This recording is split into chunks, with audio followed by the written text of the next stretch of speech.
every tragedy, it is not the time for politics. But if you can't understand that politics are part of everything we do, it's because you're not paying close enough attention. Especially right now, as Donald Trump's cuts left NOAA and NWS down hundreds of scientists, resulting in a 17% reduction in weather balloon launches nationwide. Balloons being the single most important source of scientific data as we predict the weather. And as we look at Trump's even deeper cuts to weather research in 2026, now is absolutely the time to understand what happened in Texas, so we know who exactly is to blame for this. So I spent the morning doing as much research as possible, and I connected with a meteorologist who understood what happened in Texas. He confirmed the opposite. NWS did prioritize balloon launches in that area. There was not a balloon launch missed because they were doing their jobs right. They did predict heavy rain, and they did issue flood warnings hours in advance. And because of their work, over 850 people were successfully evacuated despite this being a middle-of-the-night emergency. Yet because this was in the middle of the night, and because the local officials have not built in any kind of advanced warning system, no sirens and no alarms, we still ended up seeing a loss of life. Yet this is what Republicans are going to do because it's what they always do. They'll scapegoat the scientists at NWS and NOAA, just like they did with FEMA in the Southeast before taking $500 million to use for migrant camps in Florida, and they'll use it as an excuse to justify even deeper cuts to these critical scientific agencies. But in reality, Republicans have no way to spin this, because they're either complaining that NWS alerts were inefficient, only months after obliterating staffing and research at NWS, directly taking blame for this horrific coal-powered natural disaster, where they admit that the dedicated scientists at NWS are doing everything within their power to protect the public from these kinds of disasters despite the abuse they've suffered at the hands of Trump. And because of the work of these scientists, hundreds of lives were spared. But Republicans want to defund and fire them anyway, virtually guaranteeing that tragedies like this increase in frequency and severity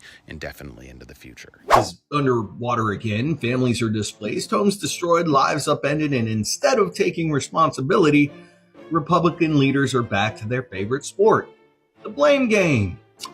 Yeah, they're pointing their fingers at the National Weather Service, claiming the systems are outdated, that warnings didn't come fast enough. But the truth is, warnings were issued, forecasts were accurate, scientists did their job. You gotta wonder why the system didn't work like it should have. Well, funny thing is, Republicans gutted the funding that keeps it working.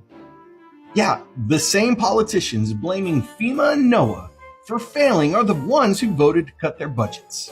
The House passing full-year continuation resolution that reduced non-defense spending, including funding for FEMA and NOAA. Trump's executive order for a funding freeze earlier this year paused federal financial assistance across 2,600 programs, and to no one's surprise, impacted NOAA grants and FEMA disaster aid. Yeah, don't forget those DOGE cuts either, because that affected hundreds of NOAA employees who were terminated or forced out.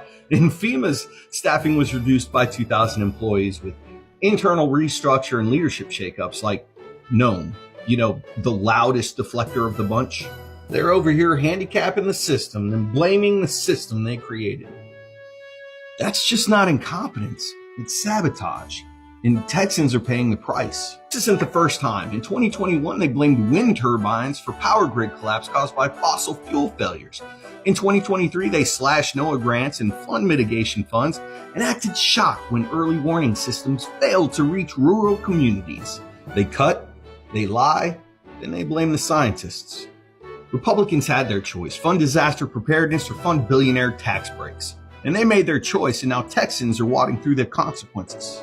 Don't let them rewrite the story. The failure isn't in the forecast, it's in the follow-through. Texas doesn't need more excuses, it needs leadership. Today I was hearing Texas officials blaming our National Weather Service, which has been hollowed out by our president's budget cuts, for failing to forecast the storm in Texas that caused flooding. But they're only blaming the service, not the felon who really caused it, because I guess it's Texas? You know they voted for that orange piece of crap with a proper warning from a fully functional weather service that was on the cutting edge of forecasting. 27 people would still be alive, including 9 girls at a summer camp that were swept away by floods in areas that were told to expect only a few inches of rain. Here's what those ignorant Texas inbred hillbillies don't know. The felon slashed hundreds of meteorologists from NOAA and the National Weather Service through Doge because billionaires needed another yacht. Experts have been warning for months, hey, don't do this, don't make these cuts because it would lead to inaccurate forecasts and prevent life-saving evacuations. And now it has, because they're experts, not some toothless maggot with a barometer he bought at Bass. And Texas officials are pointing the finger at the bad forecast? Listen here, Haas. It wasn't a glitch at the Weather Service. It was policy from Washington. The felon promised cutting-edge tech and that competence would save lives. But all they cut was human expertise, and lives are now the price, and it's all on his tiny little orange hands. FEMA, the same agency the felon wants to abolish, is cleaning up the mess. And the convict? He's dancing on the White House balcony doing his two-man jerk-off. The only thing he said about it was sad. Yeah. And the Texas rednecks will be okay with that. We were once the gold standard in weather forecasting. Now we're a cautionary tale. Elections have consequences, man. So do budget cuts. And this storm, it didn't come out of nowhere.